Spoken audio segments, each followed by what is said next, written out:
ओम नमः शिवाय. आषाढी एकादशी. पोट बाहेर, रोगम नित्यम, पोट आत, प्रसन्नम नित्यम. भाग 1. शिरीष पटवर्धन. सविनय सादर 6 जुलै 2025. श्रीराम. आजचा मुहूर्त खूपच चांगला आहे. आज आषाढी एकादशी आहे. यालाच देवशयनी एकादशीसुद्धा म्हणतात. आषाढी एकादशीच्या शुभमुहूर्तावर सहारणपूर, उत्तर प्रदेश येथे प्रसन्नम नित्यम व्हाया ॲबडॉमिनल गर्थ रिडक्शन असा वर्कशॉप असणं ही पांडुरंगाची कृपा. श्रीराम. एकादशी म्हणजे आपली जी 10 इंद्रिय आहेत आणि मन 1+10 एकादशी यावर नियंत्रण मिळवणे. श्रीराम. त्यासाठी मनाचे श्लोक अत्यंत उपयुक्त आहेत.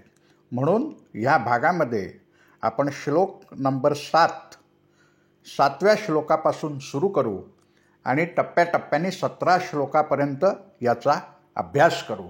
म्हणजे आपली इंद्रिय आपल्याला कशी ताब्यात ठेवता येतील, त्याच्यावर कसं नियंत्रण ठेवता येईल याचं मार्गदर्शन होईल. श्रीराम. मना श्रेष्ठ धारिष्ट जीवी धरावे, मना बोलणे नीच शोषित जावे, स्वयं सर्वदा नम्र वाचे वदावे, मना सर्व लोकासी रे निववावे. असा हा 7वा सर्वांग सुंदर श्लोक आहे. माझा सर्वात आवडता श्लोक. या श्लोकामध्ये स्वामी सांगतात की मनाने नीच बोलणं सोसायचं, सर्वश्रेष्ठ धारिष्ट करावे. म्हणजे काय?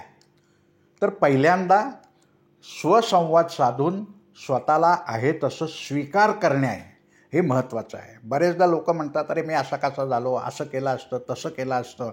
हे सर्व सोडून द्यायचं आणि श्रेष्ठ धारिष्ट काय, तर स्वतःला आहे तसं मान्य करायचं, एक्सेप्ट करायचं आणि मग इतरांशी बोलताना नम्र राहायचं आणि मन शांत करायचं. श्रीराम.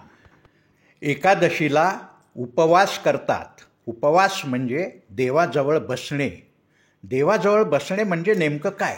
देवाजवळ बसणे म्हणजे स्वसंवाद, स्वनिरीक्षण, स्वअभ्यास, स्वाध्याय म्हणजे उपवास.